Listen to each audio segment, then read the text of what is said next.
Hello everyone, आज का topic है समुद्रगुप्त और उसके बाद आज इसी में रामगुप्त और चंद्रगुप्त के द्वितीय के बारे में चर्चा करूंगा।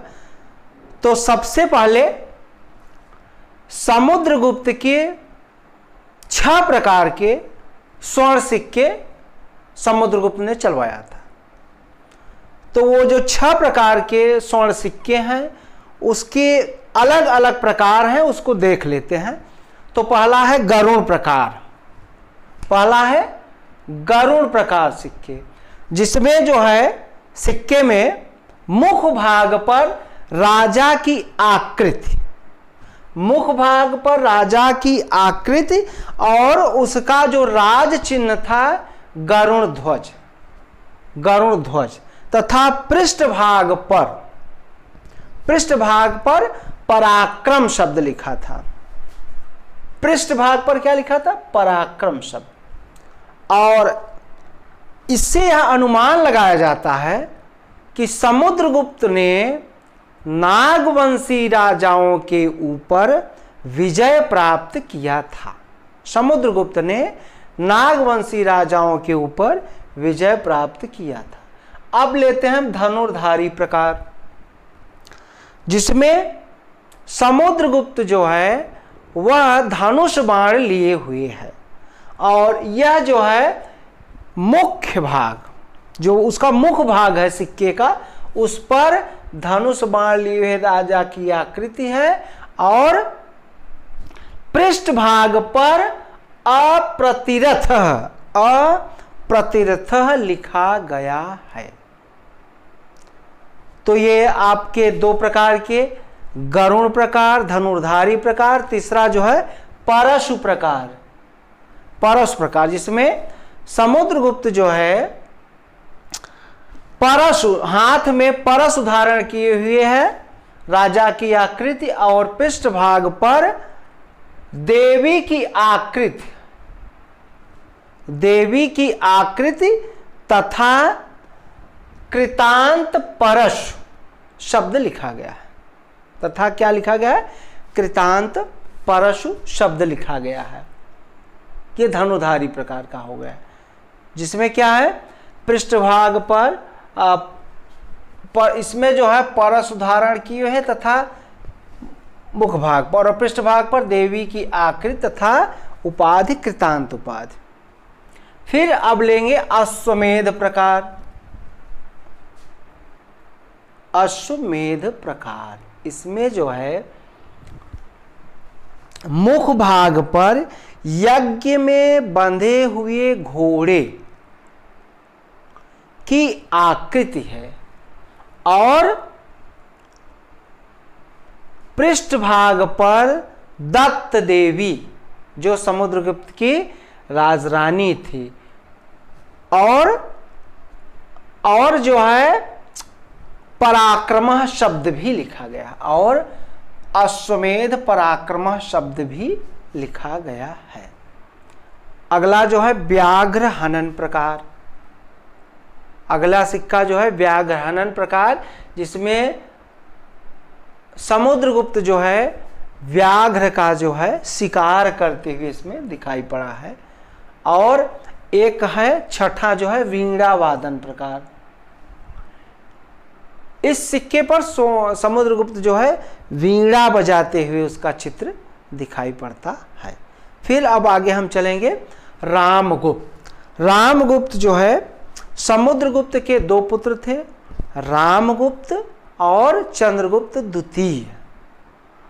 और रामगुप्त की ऐतिहासिकता के बारे में कई बातें जो हैं, जैसे साहित्यिक स्रोत और पुरातात्विक स्रोत, दोनों जगह जो है रामगुप्त के बारे में मिलता है। सबसे पहले हम देखते हैं विशाख दत्त का जो देवी चंद्रगुप्तम नाटक है, उसमें जो है रामगुप्त के बारे में जो है चर्चा है कि रामगुप्त की पत्नी ध्रुव देवी थी, और शकों ने जो है रामगुप्त के राज्य पर अटैक कर दिया था, और ध्रुव देवी खूबसूरत थी, तो रामगुप्त जो है शकों से लड़ने के बजाय वो शक जिनको समुद्रगुप्त ने उनके ऊपर विजय प्राप्त किया था और उनकी कन्याओं को अपने साथ शादी भी किया था, तथा वो राजा समुद्रगुप्त के दरबार में उपस्थित होकर के अभिवादन करते थे समुद्रगुप्त का, अर्थात एक तरीके से अधीनता स्वीकार कर लिए थे। अब वही शक जो है वह रामगुप्त के राज्य पर अटैक करते हैं, और जब अटैक करते हैं तो ध्रुव देवी की वो मांग करते हैं, और रामगुप्त भी जो है ध्रुव देवी को, जो उसकी पत्नी थी, देने के लिए नियम बना लेता है कि अच्छा संधि कर लेता है कि हमको जो ठीक है मैं अपनी राजपत्नी को राजरानी को दे दूंगा। तो यह बात जो है रामगुप्त के भाई चंद्रगुप्त द्वितीय को पता चली, और वह जो है रानी का भेष बना करके उस पालकी में बैठ गया और जा करके वो शक राजा की जो है उसने हत्या कर दी, और शक राजा की हत्या करके फिर वो बाद में अपने भाई रामगुप्त की भी हत्या करके सिंहासन पर बैठ जाता है। तो ये बात है। और यहाँ विशाखदत्त का जो नाटक है देवी चंद्रगुप्तम में, फिर राजशेखर की काव्य मीमांसा, इसमें भी रामगुप्त के बारे में जानकारी मिलती है। और उसके बाद बाणभट्ट का हर्षचरित, बाण का हर्षचरित, इसमें भी रामगुप्त के बारे में जानकारी मिलती है। फिर राष्ट्रकूट शासक अमोघ वर्ष, और जिसका संजान तामपत्र, इसमें भी रामगुप्त के बारे में चर्चा है।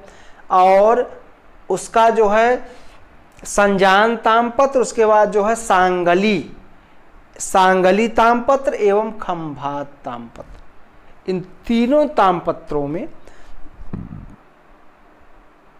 रामगुप्त के बारे में वर्णन मिलते हैं। फिर उसके बाद सिक्के हैं जो विदिशा और उदयगिरि से मिलते हैं, और उससे यह सिद्ध होता है कि रामगुप्त भी एक राजा था और वह जो है समुद्रगुप्त का भाई था।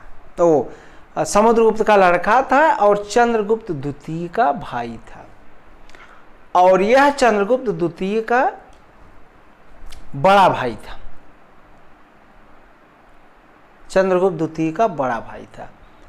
अब हम चंद्रगुप्त द्वितीय का सबसे अच्छा जानकारी आपको मिलेगी मेहरौली, जो कुतुब मीनार परिसर में चंद्रगुप्त द्वितीय का लौह स्तंभ अभिलेख है, और उस लोहे का जो पोल है उसमें संस्कृत में जो है चंद्रगुप्त द्वितीय की विजयों के बारे में वर्णन मिलता है, मेहरौली का अभिलेख।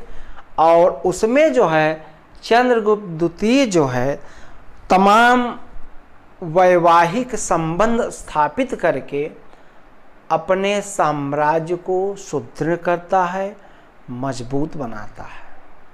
सबसे पहली पत्नी तो वो अपनी जो भाभी थी ध्रुव देवी से शादी किया। फिर उसके बाद उसने नागवंश जो नागवंशियों का शासन चल रहा था, मथुरा, अहिछत्र और पद्मावती, यहाँ पर जो है इनका शासन चल रहा था। तो और उसने जो है नागवंशियों की पुत्री थी, नागवंशी राजाओं को, उसका नाम था कुबेर नागा। यह कंपटीशन में पूछा भी जाता है, तो आप लोग ध्यान रखेंगे, कुबेर नागा। और कुबेर नागा से चंद्रगुप्त द्वितीय ने शादी की थी और उससे जो है प्रभावती गुप्ता जो है वह पुत्री उत्पन्न हुई थी चंद्रगुप्त द्वितीय की। तो ये आप लोग बातों को ध्यान रखेंगे। चंद्रगुप्त द्वितीय की पत्नी कुबेर नागा और उसकी पुत्री जो है प्रभावती गुप्ता। फिर वाकाटक राजवंश। वाकाटक राजवंश, यह राजवंश कहाँ था? महाराष्ट्र में शासन कर रहा था, महाराष्ट्र का क्षेत्र। और यहाँ पर जो वाकाटकों का जो राजा था उसका नाम था रुद्रसेन द्वितीय। उसका क्या नाम था? रुद्रसेन द्वितीय। और रुद्रसेन द्वितीय से जो है चंद्रगुप्त द्वितीय ने अपने पुत्री प्रभावती गुप्ता का विवाह किया था रुद्रसेन द्वितीय से। रुद्रसेन द्वितीय से शादी करके उसने जो है वाकाटक राजवंश से अपने संबंधों को मजबूत किया था। और फिर आगे हम देखेंगे कदम्ब राजवंश। कदम्ब राजवंश, यह जो क्षेत्र कर्नाटक का जो क्षेत्र है वहां पर यह कदम्ब राजवंश राज्य करते थे। और वहां पर जो राजा था उसका नाम था काकुत्सवर्मन। उसका नाम था काकुत्सवर्मन। और काकुत्सवर्मन जो था उसने अपने पुत्री का विवाह, जो राजवंश होते थे वो एक दूसरे में शादी करके अपने राज्य को सुदृढ़ करते थे, मजबूत बनाते थे और संबंधों को भी प्रगाढ़ करते थे। इसीलिए काकुत्सवर्मन ने अपनी पुत्री का विवाह कुमार गुप्त प्रथम, यह चंद्रगुप्त द्वितीय का लड़का था, पुत्र था, तो उसी से इसने जो है शादी कर दी थी। काकुत्सवर्मन ने अपनी पुत्री का विवाह कुमारगुप्त प्रथम से किया था जो चंद्रगुप्त द्वितीय का पुत्र था। फिर उसके बाद विजयों को हम देखते हैं। चंद्रगुप्त द्वितीय की विजय, तो वो मेहरौली का स्तंभ अभिलेख जो है इस पर लिखा है और उसमें जो है उससे निष्कर्ष अर्थ आता है कि सिंधु के सातों मुखों को पार करके बाहलिकों पर अटैक किया था चंद्रगुप्त द्वितीय ने। और यह बंगाल का जो क्षेत्र है वहाँ पर जो है उसने बाहलिक रहते थे और उन पर अटैक करके अपने राज्य में मिलाया था। और उसके बाद उसने शक विजय किया था, शकों को पराजित किया था। उज्जैनी का शासक था रुद्र सिंह तृतीय और इसको जो है 409 ईस्वी में पराजित किया था चंद्रगुप्त द्वितीय ने। और पराजित करके मालवा में चांदी के व्याघ्र प्रकार के सिक्कों को चलाया था चंद्रगुप्त द्वितीय।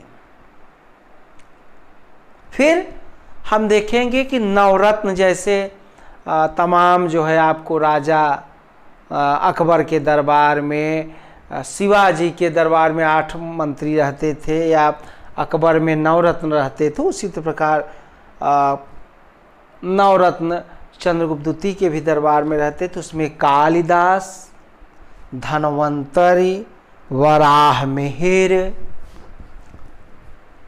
अमर सिंह जिसकी रचना है अमरकोश, छपड़क, शंकु, बेताल भट्ट और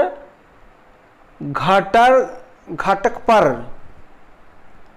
ये घटपर और जो है वर रुच, ये 9 जो है चंद्रगुप्त द्वितीय के दरबार में जो है रहते थे। आज इतना ही। वीडियो को लाइक, सब्सक्राइब एवं शेयर करें।